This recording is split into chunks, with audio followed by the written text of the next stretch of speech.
Барлықтарыңызға сәлем достар, қалдарыңыз қалай? Бүгін біз сіздермен дәл осындай валикс жасықтар тігіп алатын боламыз. Бұл жерде әртүрлі қылып тігуге болады, өзіңіздің фантазияңызға ерік беріп, әртүрлі құрақтармен, оюлармен, немесе екеуін комбинировать етіп тігуге де болады. Мына менің алған заказдарым, осындай қылып өте әдемі форматта тігіп шығардым.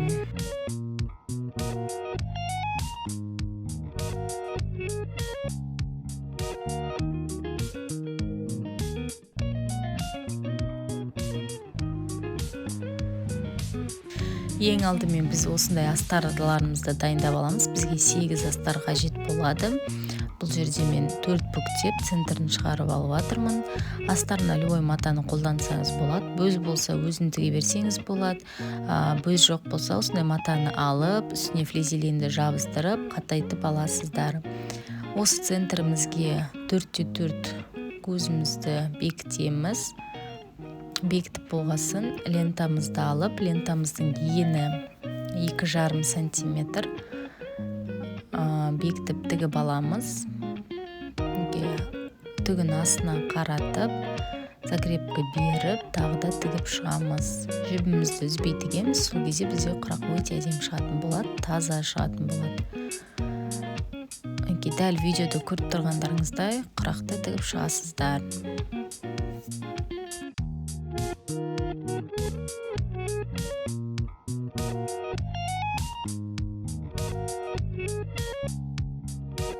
Неге біз бірінші блогымызды аяқтадық, енді 4-4 размерлік бұрышымызды дәл ортасынан осылай тігіп шығатын боламыз. 4 жағынан да бұрыштар қойып тігемін.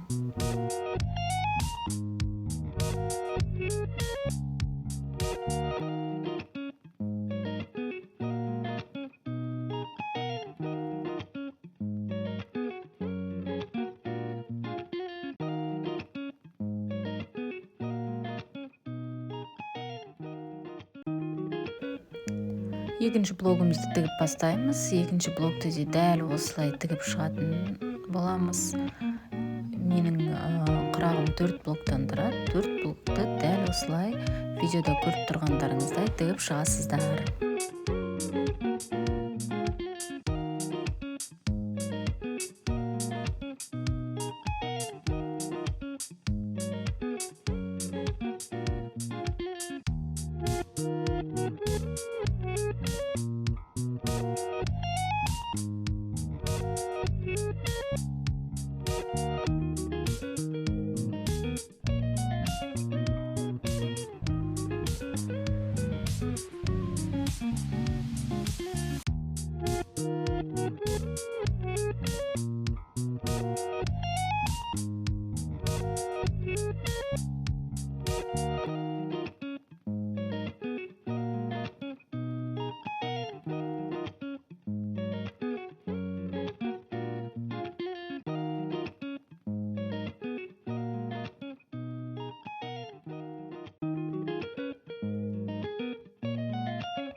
Міне біздің құрағымыз дайын болды, өте әдемі шықты, асты және таза шықты. Енді екінші құрағымызды тігіп бастаймыз. Бұл жерде дәл осы құрақтарды тігу маңызды емес, өзіңізге ұнаған любой құрақты тіксеңіздер болады. Мен осы жерде 3-4 құрақты сізге тігіп көрсететін боламын. Екінші құрақты да дәл солай центрін тауып алып, көзімізді бекітіп аламыз.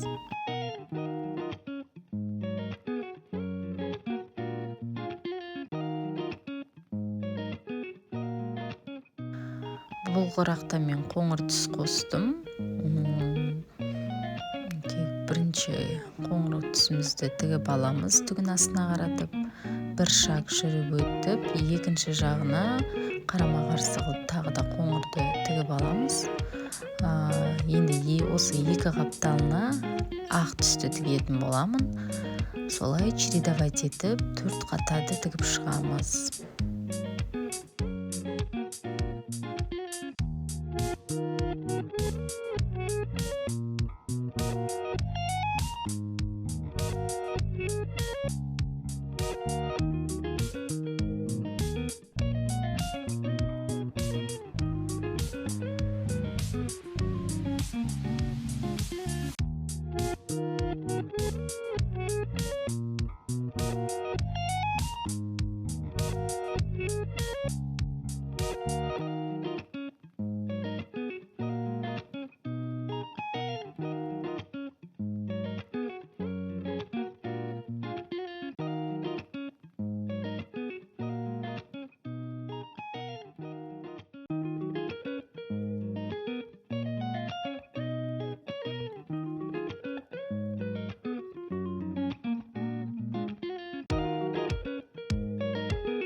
Мінекей екінші құрақты да аяқтадық. Енді үшінші құраққа кірісетін боламыз.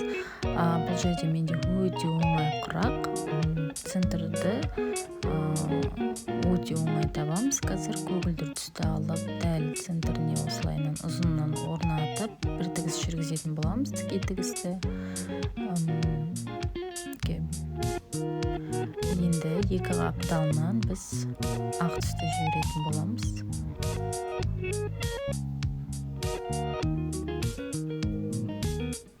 Түгі астына қарап тұру керек.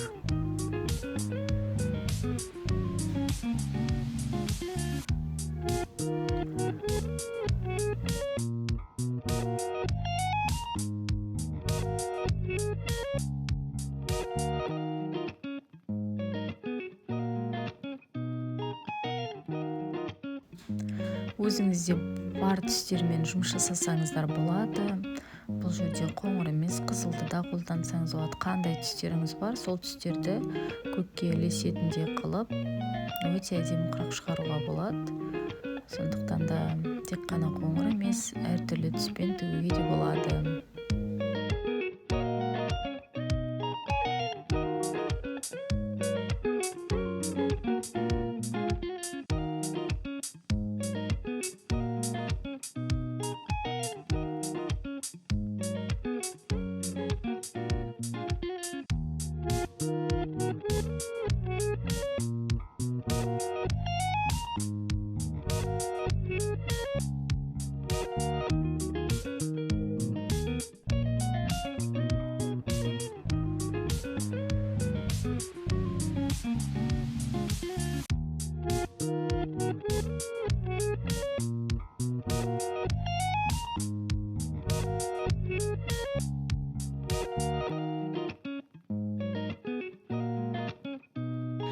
Енді дәл осылай екінші жағына да қайталап шығамыз. Көктен кейін ақты, қоңырды ақты, қою қоңырды көкті, ақты дәл солайынан тігіп шығатын боламыз.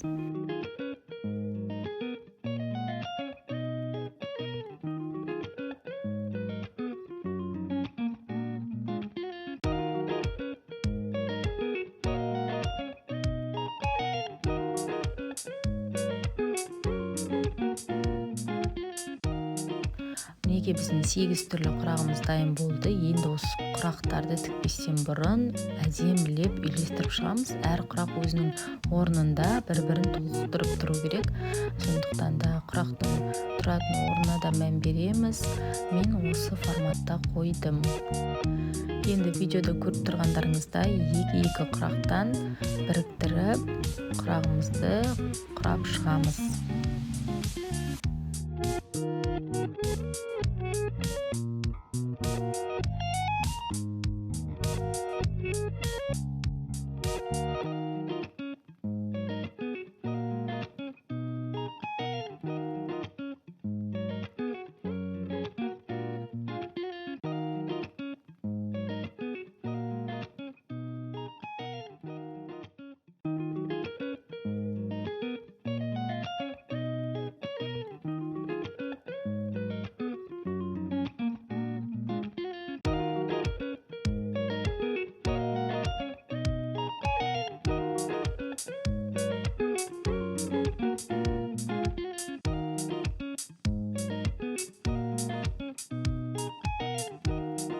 Құрап шыққасын неге дәл осы форматта қайтадан бірін біріктіреміз.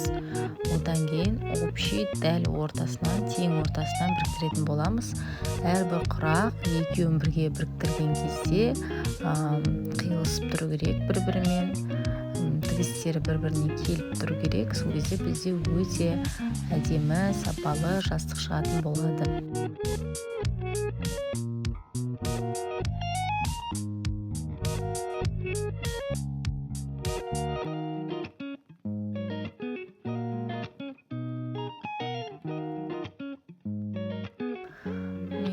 Әр тігіс өзіне келіп тұру керек, бір-біріне біріктіреміз. Түйреп алсаңыздар да болады осылайынан неге.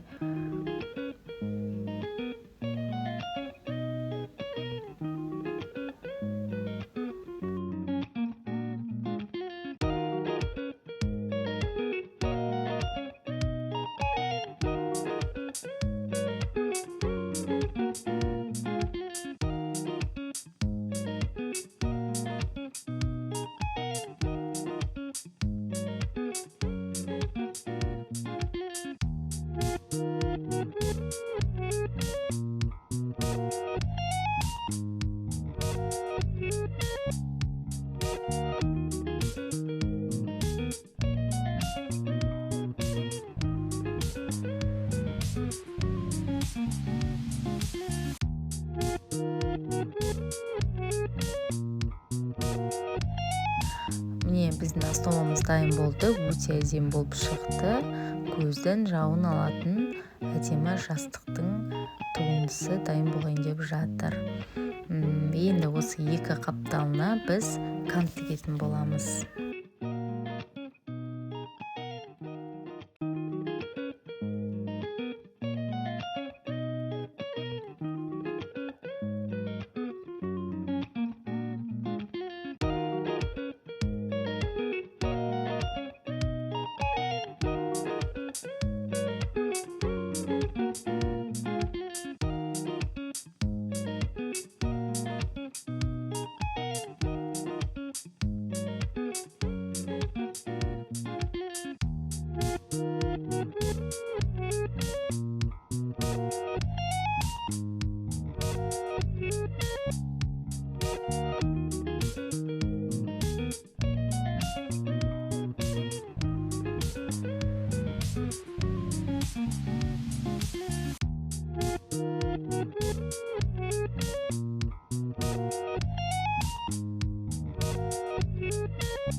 Кантпен жұмыс жасар алдында өте абай болыңыздар. Кантты тіккен кезде тартып отырып тікпейміз де. Кантты өзімен өзін жіберу керек, өйткені кант деформацияға ұшырауы мүмкін. Сондықтан да кантты тікпей, жай ғана тек көмектесіп отырып қолымызбен тігіп шығамыз.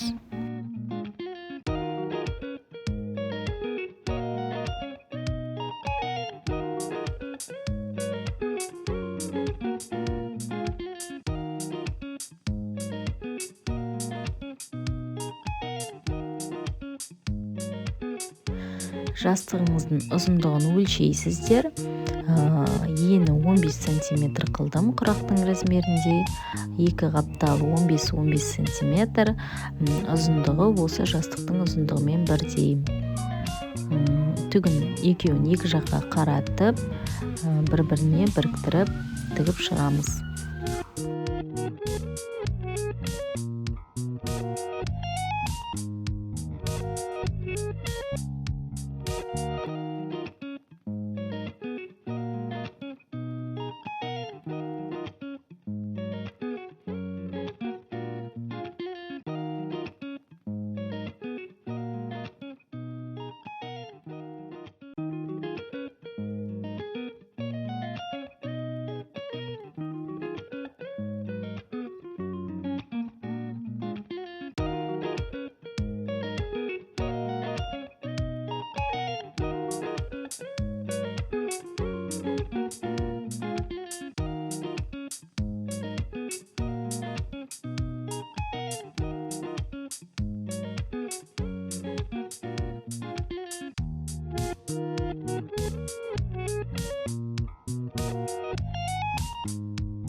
Екі қапталында дәл осылай тігіп шығамыз. Матамызды тартпаймыз. Канттың үстіне қойып, жай ғана қолымызбен көмектесіп отыратын боламыз.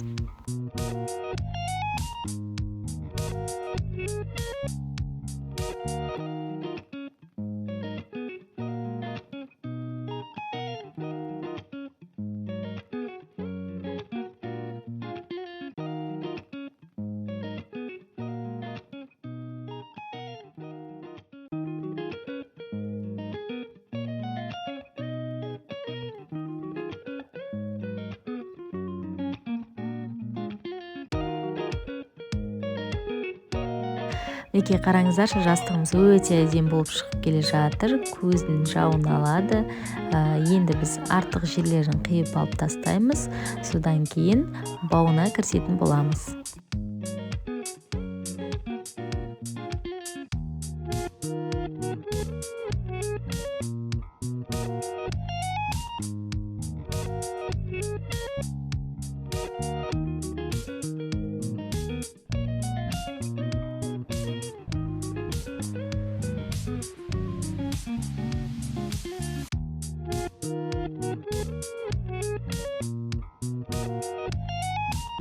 Бауды тікпестен бұрын баудың кіргізетін жерін тігіп шығамыз. Ол үшін іш жағына осылай 1 сантиметр қайырып, ұзынан бойы тігетін боламыз. Оны тігіп болғасын біз осылай екі жастығымызды біріктіріп, закрепка беріп, ұзынан бойы тігіп шығамыз. Бұл жерде мен инемен түйреп алдым. Көріп тұрғандарыңыздай закрепка беріп, соңына дейін осылай тіке тігіспен тігіп шығатын боламыз.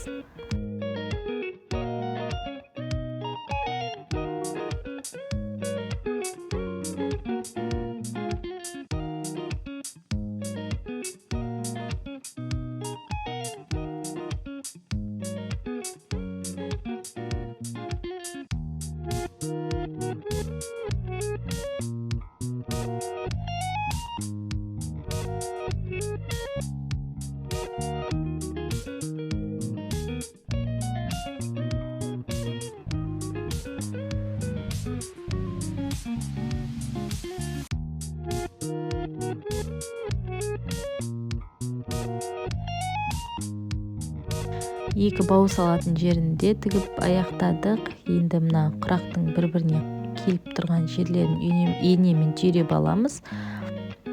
барлық құрақ бір-біріне келіп тұру керек. Канттарымыз, құрақтарымыз, жастықтың екі қапталы барлығын бір-біріне теңестіріп болғаннан кейін ұзын тігіспен тігіп шығатын боламыз.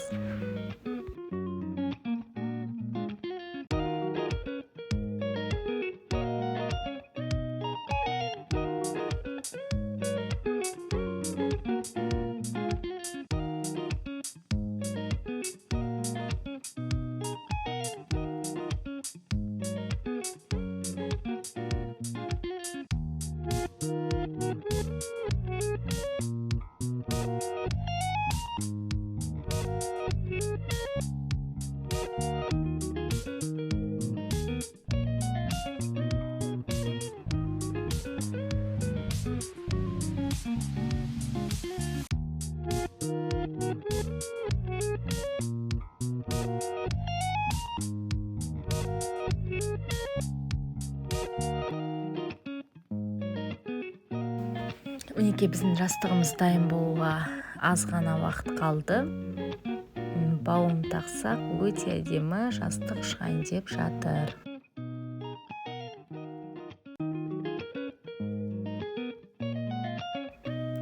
Енді жастығымызға бауын салатын боламыз. Ол үшін бауымызды тігіп аламыз. Осы екі жерден бауымызды салып, айналдырып шығамыз. Менің бауымның ұзындығы 50 сантиметр, ені 2 сантиметр. Осылай екі бүктеп, және де тең ортасынан тағы да бір бүктеп, тіке тігіспен тігіп шығамыз. Тігіп болғасын осы жерден өткізіп, жастығымызды жинаймыз.